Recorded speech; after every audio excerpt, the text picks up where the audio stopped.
Hello, आपका स्वागत है क्लास मैथ विद कृष्णकांत। आज मैं परसेंटेज चैप्टर के अंतर्गत कुछ और अच्छे सवालों को लेके आया हूं। आइए सवालों को देखते हैं। विभिन्न स्कूलों के कुछ विद्यार्थी, केवल लड़के और लड़कियां, ओलंपियाड परीक्षा में शामिल हुए। 20% लड़के और 15% लड़कियां परीक्षा में अनुत्तीर्ण हो गए। परीक्षा उत्तीर्ण करने वाले लड़कों की संख्या परीक्षा उत्तीर्ण करने वाली लड़कियों से 70 अधिक थी। कुल 90 विद्यार्थी अनुत्तीर्ण हुए। परीक्षा में शामिल होने वाले विद्यार्थियों की संख्या बताइए। कुल संख्या अपन से पूछी जा रही है और उत्तीर्ण और अनुत्तीर्ण विद्यार्थियों की संख्या अपन को दी गई है, उनका रिलेशन आपस में दिया गया है। यदि हम मान लें कि टोटल विद्यार्थी, माना कुल विद्यार्थी 100 हैं, ठीक है, तो 20% और 15%, तो बॉयज 20% हो गया, 20 बी और 15 गर्ल्स। कितनी अनुत्तीर्ण हुई? तो अनुत्तीर्ण कितने हैं? 90 जी, 90 हो गए। अब अपन से ये कहा गया है कि परीक्षा उत्तीर्ण करने वाले जी हैं अनुत्तीर्ण। उत्तीर्ण कौन कौन से हैं? उत्तीर्ण में लड़कों की संख्या लड़कियों की संख्या 70 अधिक है, तो हम कह सकते हैं कि लड़कियों की संख्या यदि लड़कों की संख्या से घटा दें अपन, तो अब जैसे 20% लड़के फेल हैं तो कितने लड़के पास हुए होंगे? 80%। और 15% लड़कियां यदि अनुत्तीर्ण हुई हैं तो 85% लड़कियां पास हुई होंगी। इनका जो अंतर है वो 70 के बराबर है। तो अपन को दो इक्वेशन मिल गएंगे। इन दो इक्वेशन को अपन लोग हल कर लेंगे। तो जो 5 से कट रहा है, 5 चौको 20, 5 ती 15, 5 अट्ठे 40, तो अपना जी इक्वेशन आ जाएगी 4b प्लस की 3g बराबर 18। एक इक्वेशन जे, एक इक्वेशन जे बन गई, ठीक है। और जे भी कट जाएगा 5 से, जी कट जाएगा, 5 एकम 5 और 5 छक्का 30, 5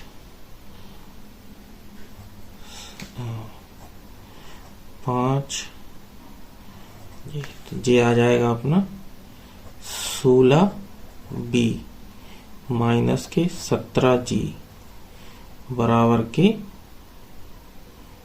14। जे आ जाएगा चौथा। जे पहला था, जे दूसरा था, जे तीसरा है, जे चौथा है। अब देखो, इसमें अपन b और g की वैल्यू निकाल लेंगे।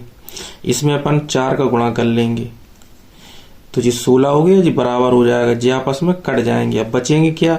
4 ती 12, जी घटाने पर, ठीक है। तो 4 ती 12, 12 और 17, 7 2 9 29 जी, और जी घट जाएंगे। 18 चौको 72, 72 में से 14 चले जाएंगे, तो 12 में से 4 गए, 8 बचे, 2 जाएंगे तो 5 बचे। तो जी की वैल्यू आ जाएगी, जी इसका 2 गुना है, जी की वैल्यू आ गई 2, ठीक है। तो अपन इसमें रख देंगे तो बी की वैल्यू निकल आएगी।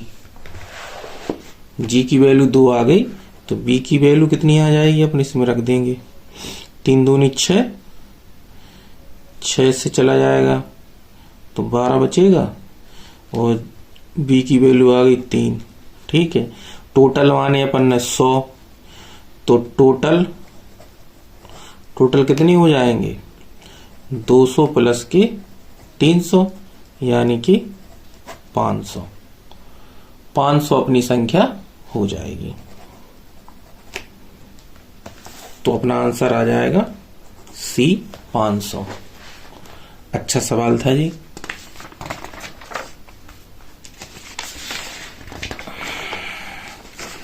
आइए इस सवाल को हल करते हैं। किसी कार्यालय में ग्रामीण एवं शहरी कामगारों केवल पुरुष एवं महिलाओं की संख्या का अनुपात 3:2 है।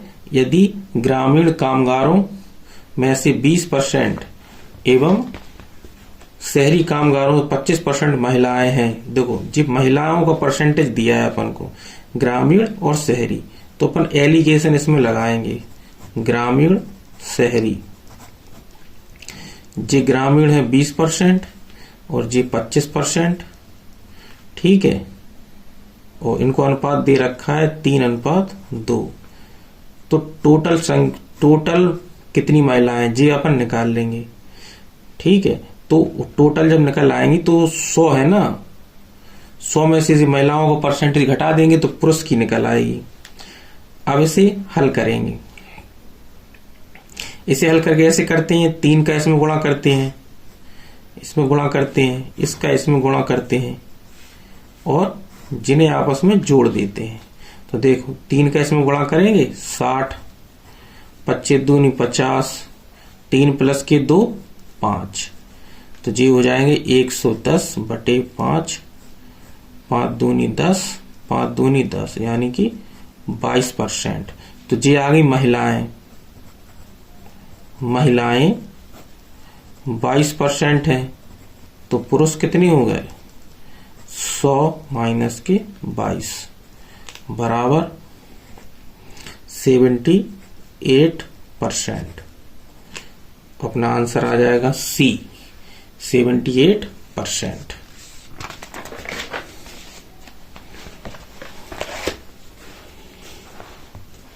आरंभ में सोहम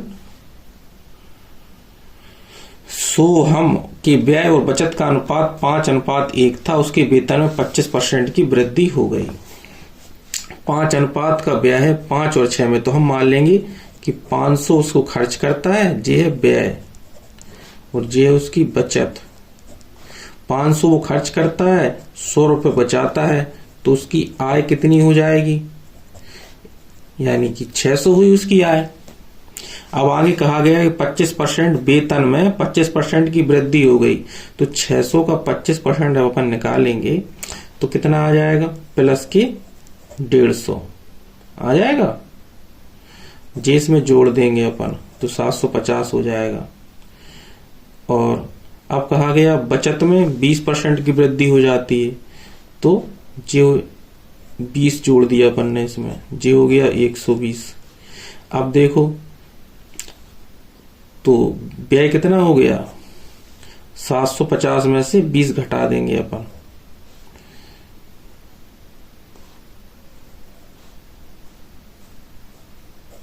$630 बचा। और जे अपन को वैल्यू दे रखी है 630 की, 630 यूनिट की वैल्यू है 4347।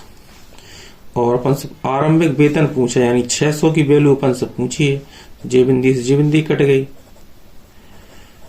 बटे 63 गुणे 60। इसको सॉल्व कर लो, 7 से काट लो, 7 9 63, 7 6 42, 7 दूनी 14, 7 1 7, 9 से काट लो, 9 6 54,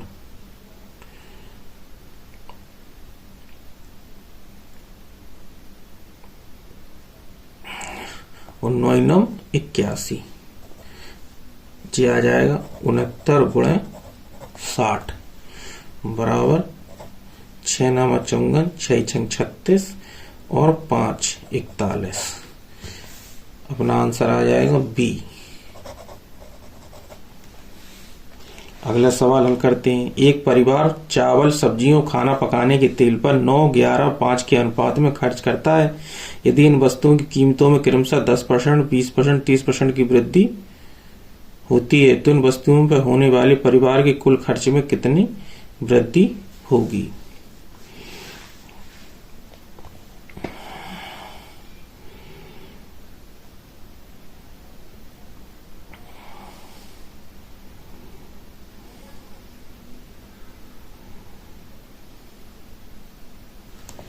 परिवार में कितनी खर्च की वृद्धि होगी।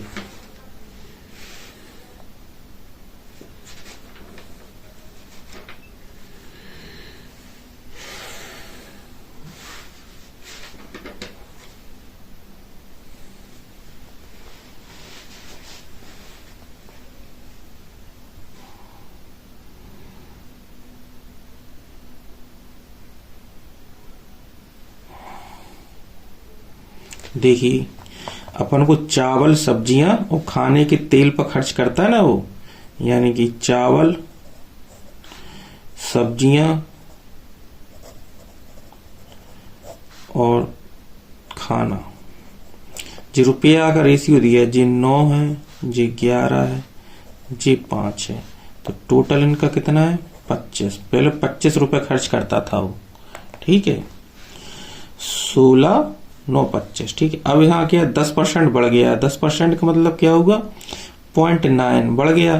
तो जब 0.9 बढ़ जाएगा तो जी कितना बचेगा 9.9, और इधर 20% बढ़ गया तो 1.1 10% हो गया, 2.2 बढ़ गया तो ये आ जाएगा 2.2 2.2 जी बढ़ गया तो ये हो जाएगा 13.2, ठीक है। और यहां देखो जी 30% बढ़ गया। 30% का मतलब हो गया 1.5, जी आ जाए 6.5।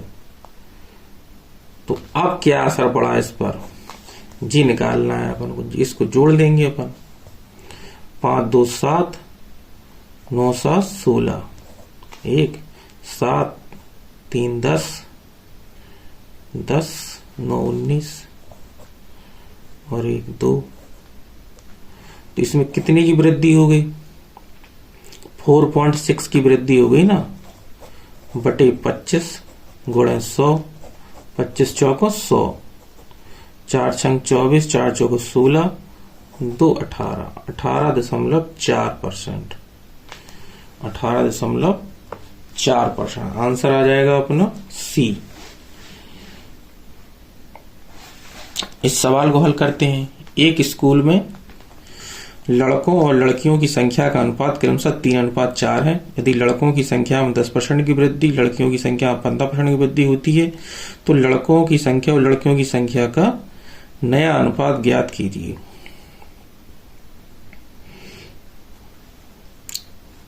यानी कि पहले बॉयज और गर्ल्स का जो अनुपात है वो 3 और 4 है, ठीक है।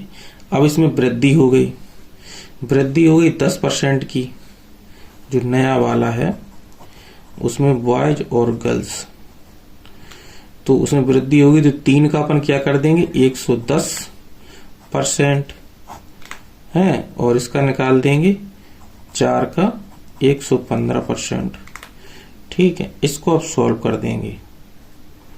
3 गुणे 110 बटे 4 गुणे 115,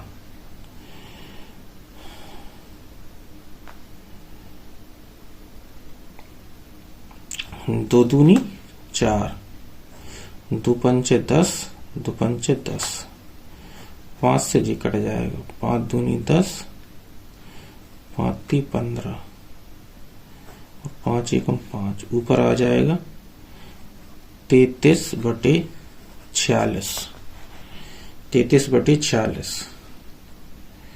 तो अब पूछा क्या है लड़कों की संख्या और लड़कियों की संख्या का नया अनुपात, 33/46। सी अपना आंसर आ जाएगा, ठीक है।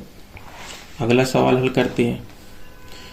एक स्कूल में लड़कों की संख्या और लड़कियों की संख्या का अनुपात 5:2। यदि वार्षिक परीक्षा में 87% लड़की 80% लड़कियां उत्तीर्ण हुई तो वार्षिक परीक्षा में अनुत्तीर्ण होने वाले विद्यार्थियों का प्रतिशत ज्ञात कीजिए। टोटल अपन को निकालना है, तो पहले उत्तीर्ण वाला निकाल लेंगे। उत्तीर्ण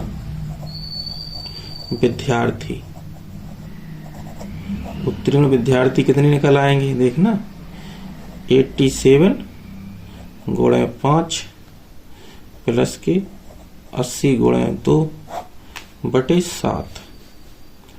इसको 5 7 35, 5 8 40, 3 43, 8 दूनी 16 बटे 7 बराबर 5 6 3 9 7। तो 7 8 56, 7 पना 35, 85% विद्यार्थी उत्तीर्ण हो गए। कितने? 85। तो फेल कितने हो गए? अपन को फेल का निकालना है, तो फेल कितने हो गए?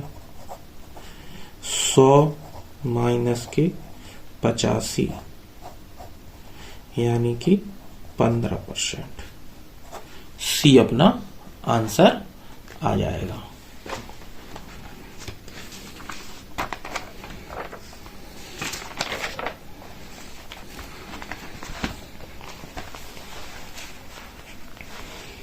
इस सवाल को हल करते हैं। एक व्यक्ति अपनी आय का 66 सही 2/3% खर्च करके 1200 रुपए मासिक बचाता है, तो उसका मासिक खर्च क्या है?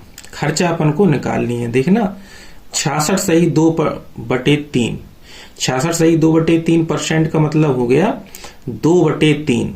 ठीक है,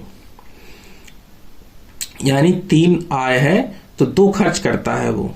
ठीक है, यानी कि 66 सही 2/3% बराबर 2/3, यानी कि 3 में वो 2 खर्च करता है, तो बचाता कितना होगा? 1।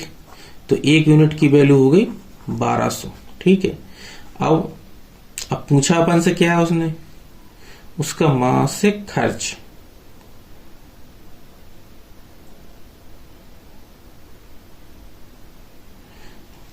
मासिक खर्च कितना हो जाएगा? 2 यूनिट की वैल्यू वो पूछ रहा अपन से, तो 2 यूनिट की वैल्यू कितनी हो जाएगी? 1200 गुणा 2 यानी कि 2400। 2400 अपना आंसर आ जाएगा। दूसरा सवाल पढ़िए। ए का वेतन बी के वेतन से 50% अधिक है। 50% अधिक है, जे ए है, जे बी है। ए का वेतन बी के वेतन से 50% अधिक है। 50% का मतलब होता है 1/2। यदि ये 2 है तो जिससे ज्यादा होगा तो ये 3 हो जाएगा। ठीक है, अब अपन से पूछा जा रहा बी का वेतन ए से कितना कम है। अब बी ए से कितना कम है जी? 1 कम है, तो अपना फ्रैक्शन बन जाएगा 1/3, क्योंकि बी की तुलना ए से पूछी जा रही। बी का वेतन ए से, तो ए नीचे आएगा, ए की वैल्यू 3 है, नीचे आ गई। इसकी फ्रैक्शन बनाएंगे अपन, तो ये आएगा 33 सही 1/3%, और अपना आंसर हो जाएगा बी। इस सवाल को पढ़ते हैं। कमल के पास कुछ सेब हैं, उसने जितने खाए उससे 40% अधिक बेचे। यदि उसने 70 सेब बेचे तो बताइए उसने कितने सेब खाए। इस चीज को समझना है। 40% अधिक बेचे, इसका मतलब क्या हो? 40% का मतलब होता है, फ्रैक्शन वैल्यू बनाएंगे तो 2/5। इसका मतलब क्या होगा कि उसने 5 उसके पास संतरे, 5 उसके पास सेब थे, जिसमें से 2 तो उसने 7 बेच दिए। 2 ज्यादा बेची ना, तो उसने कितने बेचे? 7। तो 7 यूनिट की वैल्यू अपन को 70 दे रखी है, और अपन से पूछा जा रहा है 5 यूनिट की वैल्यू, तो ये आ जाएगा, ये इसका 10 गुना है, तो ये भी आ जाएगा 10 गुणा 5 यानी कि 50। 50 अपना आंसर आ जाएगा। ये सवाल देखो, 0.6 और 0.6% के बीच का अंतर। इस चीज को ध्यान से समझना। इसका मतलब क्या हुआ? 0.6 तो 0.6 हो गया, अब ये 0 बढ़ा लो, कोई दिक्कत नहीं है। 0.6% का मतलब हो गया दशमलव को अपन ने 2 अंक और बाईं तरफ खिसका दिया, यानी कि 006। ये है इसका मतलब, इसकी वैल्यू। अब घटा देंगे अपन, तो जी यहां बचेगा, अपना आंसर आ जाएगा 0.594। सिंपल सवाल था, लेकिन थोड़ा दिमाग लगाना था, इसी में जी गलत हो सकता था।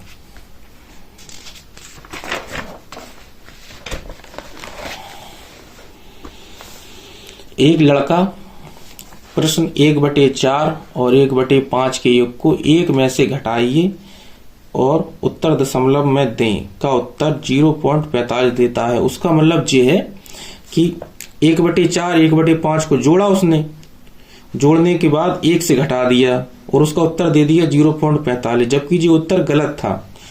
तो उस प्रतिशत त्रुटि पूछ रहा कि त्रुटि कितनी होगी। आप देखो सही उत्तर पता करेंगे अपन 1/4 1/5 को जोड़ेंगे अपन तो 9/5 आ जाएगा। कितना आ जाएगा? 9/20, 9/20 आ जाएगा। इसको 1 से घटाएंगे 1 माइनस के 9/20 तो ये आ जाएगा 11/20। ठीक है, 11/20 आ जाएगा। अब उसने लिखा कितना है? 0.45। 0.45 को का दशमलव यदि अपन हटाते हैं तो 9/20 तो जी वैल्यू आ जाएगी। 0.45 बराबर 45/100 तो 5 9 45, 5 2 10 यानी कि 9/20। तो प्रतिशत त्रुटि जब अपन इनमें से निकालेंगे तो कितनी आ जाएगी? 11/20 माइनस के 9/20 बटे 11/20। ठीक है, तो 11/20 में से 9/20 चला जाएगा जब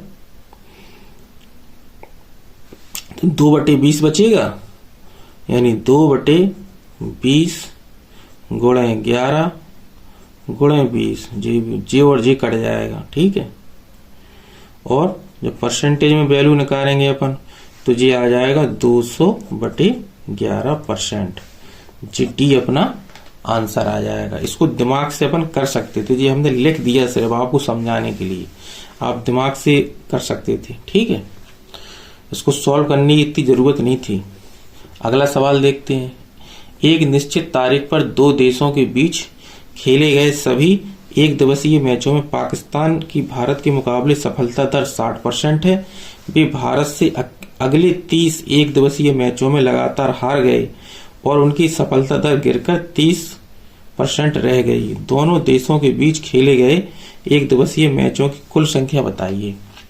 जी सवाल अच्छा है। कुल संख्या यदि x है, माना कुल मैच x है, ठीक, तो पहले पाकिस्तान की सफलता दर कितनी थी? 60%। तो अपन निकालेंगे 60x गुणे 60%। बाद में कितनी हो गई? जब और मैच खेल ले तो मैच कितने खेल लिए उसने? 30 खेल लिए, तो x प्लस 30 और सफलता कितनी हो गई? 30%। तो जी 30% हो गई। तो परसेंटेज से परसेंटेज कट गया, 30 से ये 2 बार कट गया, जो 2x बराबर आ जाएगा x प्लस के 3 और x बराबर 30। x की वैल्यू आ गई 30, लेकिन अपन से पूछा है एक दिवसीय मैचों की कुल संख्या नई वाली, तो x तो पहले थी उसकी, यानी कि 30 और जे वाली 30 और जोड़ दो इसमें तो हो गए 60। यही इसमें दिमाग था इसमें कि जी गलती इसमें हो सकती थी, लेकिन अपना आंसर 60 आएगा इसमें। ठीक है, अगला सवाल देखते हैं। किसी सेना के 10% जवान युद्ध में शहीद हुए, शेष 10% जवान रोगग्रस्त हो गए और शेष 10% को अशक्त घोषित कर दिया गया। इस प्रकार सेना में सक्रिय जवानों की संख्या 7,29,000 हो गई। बताइए मूल रूप से सेना में कितने जवान थे? ठीक है, हम मानते हैं कि x जवान थे पहले। ठीक है, तो 10% शहीद हो गए तो कितने बचे? 9/10। फिर 10 हो गए तो 9/10, फिर 10 को रिटायर्ड कर दिया तो बचे 9/10।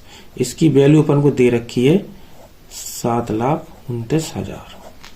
ठीक है, हम देखते हैं ये 729 9 का क्यूब होता है, तो ये तीनों इससे कट जाएंगे और 1000, तो x की वैल्यू जो आ जाएगी वो आ जाएगी इतनी। इसमें ऑप्शन है बी अपना आंसर आ जाएगा।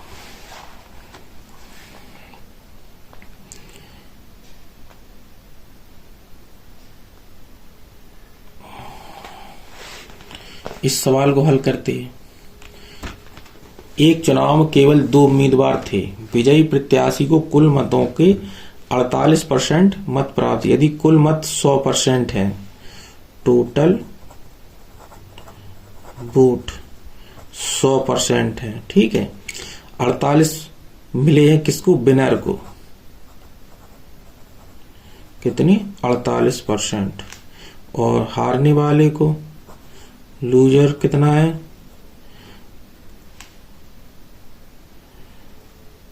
उसको 34% मिले। और कुछ अमान्य हो गए, तो अमान्य कितने हो गए? अमान्य यानी कि अमान्य हो गए जी, देखो 8 4 12, 4 3 7, 1 8, 82, यानी कि 100 माइनस के 82, तो ये हो जाएंगे 18% अमान्य हो गए। अब अपन को दो चीजें निकालनी है, एक जीत का अंतर, और जीत का अंतर इनका अंतर कितना है? 18 और 34 का 14। तो अपन को इसकी वैल्यू दे रखी है 34% की वैल्यू दे रखी है 6800, और इसका अंतर हो गया 14% की वैल्यू अपन निकाल लेंगे।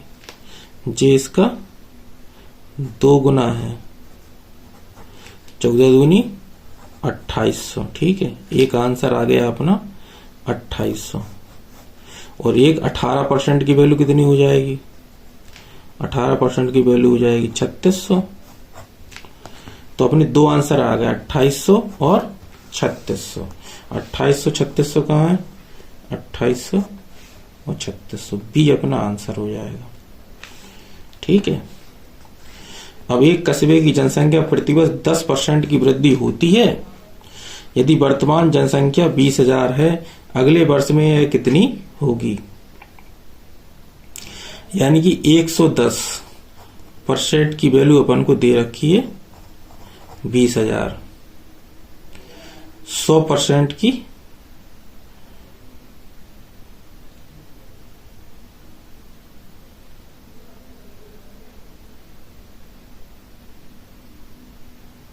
नहीं, 100% की वैल्यू दे रखी है अपन को इतनी, 110% की 110% की वैल्यू निकालनी है। ठीक है, तो 20,000 बटे 100 गुणे 11, जे आ जाएगी 11 दूनी 22, 22,000 अपना आंसर आ जाएगा।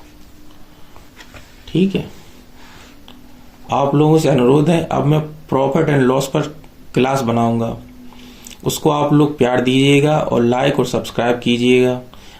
मैं ऐसे ही मैथ से संबंधित आने वाले एग्जाम में जो सवाल आते हैं उनकी तैयारी कराता हूं। आप लोग हमारे चैनल पर जुड़िए, मैं ऐसी ही वीडियो अपलोड करूंगा, सारा मैथ के चैप्टर, ऑल चैप्टर उपलब्ध करा दूंगा। आप उनको अध्ययन कीजिए और आपको एग्जाम में बहुत अधिक लाभ मिलेगा। मैथ आपको बहुत अच्छे से आप सीख जाएंगे, आपको डर खत्म हो जाएगा आपका मैथ से। ठीक है, आज के लिए धन्यवाद।